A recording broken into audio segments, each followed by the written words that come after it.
Alright, what's going on, everybody? I wanted to make the long overdue results video from, I guess kind of the MyTransphormation challenge, but really ended up taking it a little bit further than that and going a little bit longer with my cut, basically going into the end of July. So basically starting in early February, going on a little bit of a pause about 2 weeks in, thanks to COVID, and then resuming kind of near the end of March, beginning of April, and then going forward with those remaining about 3 months of weeks at a deficit. So first, I want to talk about the weight change. So I was 202 in early February when I first started. So I started out with that initial cutting process, and I dropped about 4 pounds, roughly at the rate of about a pound, a little over a pound a week on average. Of course, the first week was a bit more because of the water loss and whatnot. And then, of course, I already touched on, I went on kind of a COVID pause. So I didn't want to stay at a deficit when I didn't have access to a gym and be able to optimize my workouts. So I ended up taking a pause for most of the month of March, where I ate at maintenance and I was doing some at-home workouts, body weight stuff. I purchased a pull-up bar, and then fortunately I was able to borrow a bench press rack, essentially an adjustable bench with a leg extension kind of attachment, and I could also actually flip the pegs on it to the back, and I could squat with it as well. So between that and a pull-up bar with a backpack and some weights, I was able to actually then slowly resume my deficit at the end of March, more the beginning of April, and then proceed through until gyms opened up it was about mid-June where I am. So through the essentially a 5-month cut with a pause, I got down to about 173. It was like 172.8 was my lowest weigh in, and of course I weighed myself pretty much religiously every morning, empty stomach after using the bathroom, and then wearing nothing, stepped on the scale. That's where I was. So quite a big weight loss. I didn't expect to lose quite that much. I didn't expect it to be as easy as it was, and I know that sounds a little crazy, but finding different ways to make it easy was definitely super key. So strength change. Everyone's worried about losing a ton of strength or a ton of muscle when they cut, and the reality is you're not going to lose a whole lot as long as you're keeping your intensity where it needs to be. So most people, when they think of, okay, I'm starting a cut, so instead of doing my bulking routine, my 5-3-1, my boring but big, my building the monolith, my whatever, now let's go into a cutting routine. So I'm going to switch to a 6-day PPL, up the volume a ton, and I'm going to lower the weights to burn calories. I don't know. Don't do that. There's no need to change your program. The additional calories you may burn by doing more reps instead of more weight are going to come to bite you in the butt, because you won't maintain as much muscle mass. So as you lose muscle, your metabolic rate's actually going to decrease. And I mean, you're losing muscle. The whole point of this, right, was to look good after you strip the fat away. If you have nothing left when you strip the fat away, you've wasted your time, and you've gone through some less than ideal conditions in your training, diet, lifestyle, for nothing. So the way I approached it was I was basically ending a cycle, like a mesocycle. I know some people talk mesocycle, macrocycle, whatever. I was ending like a 12-week cycle or my first 12-week block of hypertrophy type training. So I wanted to keep up with that now that I had already gotten my feet wet for a couple of months. So I wanted to keep up with that while I was cutting. So I did. I structured my workouts as 5 days a week. So I would do a push-pull, legs, and off day, upper, lower, off day. And I have another video that kind of covers that And I'm still doing that now that gyms are back open. I found that it actually really works well for me.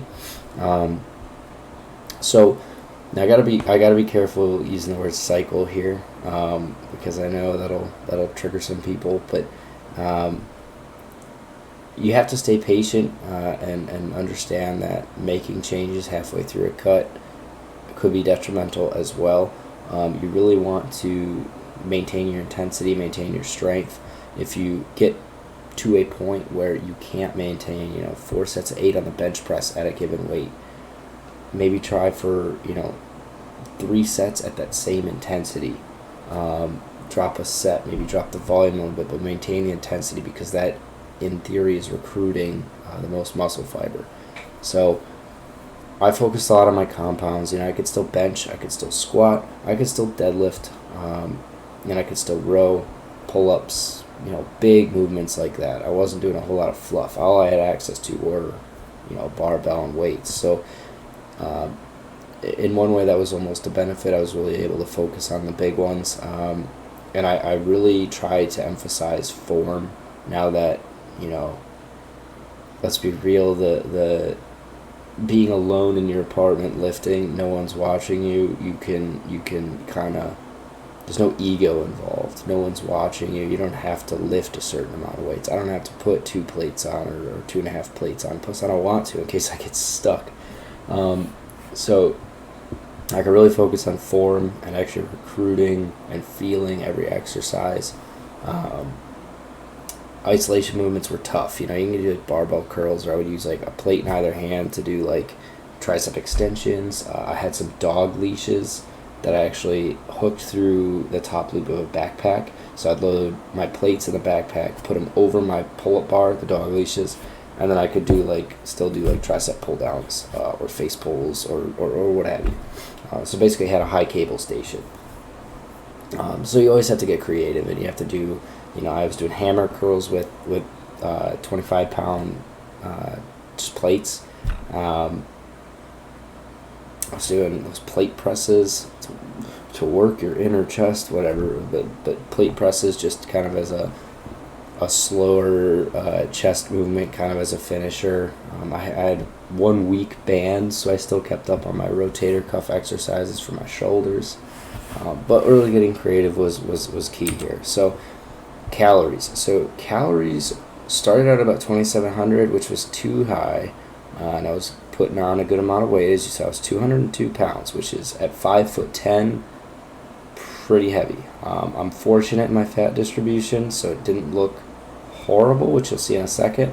But this was the easiest initial adjustment for me to make, was to make some swaps, because that was kind of a calorie level where I was trying to eat a good amount.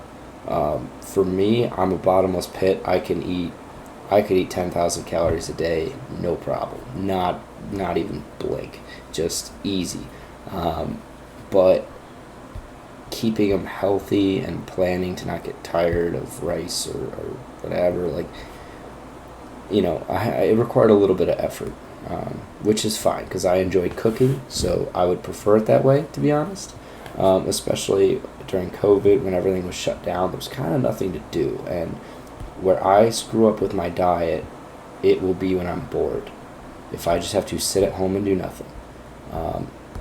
So my initial adjustment was basically to chop that down by 300 calories. So I started out at 2,400 calories, and that was my main initial adjustment, and that's where I went from 202, dropped into the high 190s, went on a pause, went back up to about 2,600 calories, and then resumed again at 2,400 calories at the start of April. And I probably stayed there, middle of May, before I needed to actually make another adjustment. And now that's because of my cardio as well. So I know I talked about it in my previous video, but essentially what I did was just simply added steps. So whether I was working at home or working at work, I was getting 6,000, then 8,000, then 10,000, then 12, and then for a little while I was going for 15,000 plus steps a day. So doing a lot of walking, and that's really the only cardio I did because it was low impact. I knew I could recover from it, and at the end of the day, it burns a lot more calories than people realize. And I tracked all that with just a simple smartwatch. So my lowest caloric intake, I think this was like, I want to say beginning of July, which was right near the end, and it was about 2,000 calories. So I'm going to actually read from MyFitnessPal, which is what I was using to track. I actually switched to another app called Lose It, but so I'll get to that in a second. But I'm just going to read a day from MyFitnessPal. So this is actually, this is middle of June. So for breakfast, I was doing one whole egg, 200 grams of egg whites, and then onions and peppers. I would either buy a frozen bag of the onion and pepper medley or whatever from Walmart, or I would just have onions and peppers cut up, sometimes mushrooms or spinach. This meal pretty much stayed the same, but the vegetables varied. I added zucchini later on, yellow squash, basically just low-calorie volume foods. For lunch, I was doing chicken, rice, and broccoli, and the only reason is because working every day, I meal prep, and this is the easiest thing to meal prep. It also happens to be one of my favorite meals. Granted, I would enjoy it if I was eating more than this. I was eating 6 ounces of chicken, about 100 to 150 grams of broccoli. I wasn't super accurate with the broccoli tracking because it's broccoli, and then 40 grams raw of rice, which typically you multiply by about two and a half. So we'll call it 120 grams if you weigh your rice cook, which I don't know why you would, but whatever. That was lunch.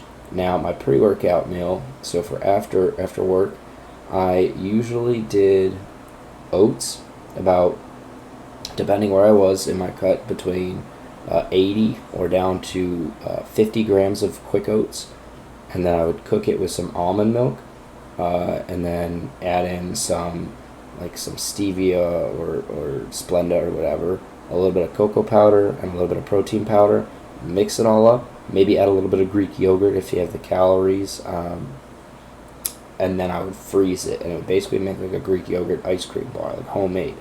But it was like perfect pre-workout macros. It was low fat, higher in carbs, and a good chunk of protein, and it would last me through my whole workout. You could also make, here's a pro tip, some Greek yogurt. If you use like the vanilla Light and Fit, I think worked best. And then I would put in some 100-calorie sugar-free Jello mix, just a little sprinkle, and it makes just like a thick frosting. You could throw some sprinkles in it. Delicious. So I really got creative with this. And then dinner, my post-workout, I would just make a big salad, massive salad. So I was eating it was like a 350-calorie salad, 350 calories of vegetables, and then I typically had about 100 to 120 grams, which is I think around 4 ounces of chicken breast. Just put that on top, and then I would usually salt it pretty heavily, salt, pepper. That was one thing I kind of found out towards the end of my diet, is I was not consuming enough salt, and I wondered if I would have been able to get even better workouts in. I didn't see a whole ton of effect on my workouts, but you never know. And then for dessert, or my last meal of the night, I had anabolic ice cream. Now, that all totaled up to about 1,850 calories, and the reason I say 2,000 is because that's not counting fish oil and other supplements. I didn't really count sauces, so like hot sauce, soy sauce, like things that are 0 calorie, or like cooking spray. And then also the chicken that I was logging was noticeably lower calories than most of the other chicken entries on MyFitnessPal. So really, when you add all that up, it was about 150 calories a day that weren't tracked. So it was really about 2,000 calories. So that's about how it was. The reason I switched to Lose It, a different calorie tracking app, was because the registry for the foods just seemed more accurate, a little bit more user friendly, and you get a lot more, in my opinion, out of the free version of MyFitnessPal. So, without further ado, my appearance change. So on the left, you're going to see a photo. On the left, you're going to see a photo of what I looked like right before I started, and then on the right side, you're going to see a photo of how I looked basically mid to end of July. So on the left, 202 pounds. On the right, about 173 and a half, 173, something around there. So obviously a pretty dramatic change.